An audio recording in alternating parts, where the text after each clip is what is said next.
ગાંધીધામથી રામજીભાઈ કરીને એક ભાઈ આવ્યા બાપુ, અને 1.5 મહિના પહેલા મને ફોને આવેલો.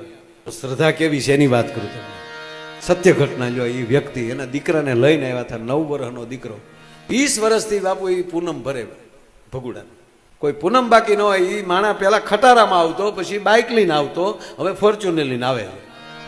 પૂનમ નથી પાડી એને. આ નરું સત્ય. અને આ દીકરો પણ માતાજીની કૃપાથી.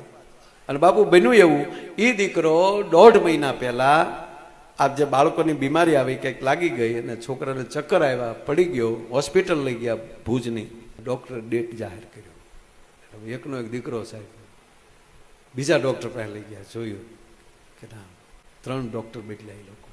પછી તો ત્રીજી જગ્યાએ કહી દીધું.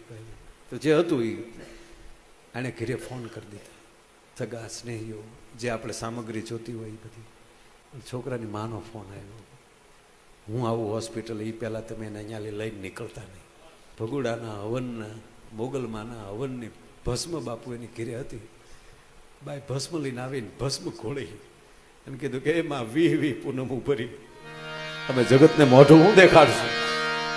એમ કરીને જે દીકરાએ 1.5 કલાક પહેલા સાહેબ દેહ છોડી દીધો હતો, એના મોઢામાં ભસ્મ મૂકી દીકરો બેઠો થયો છે.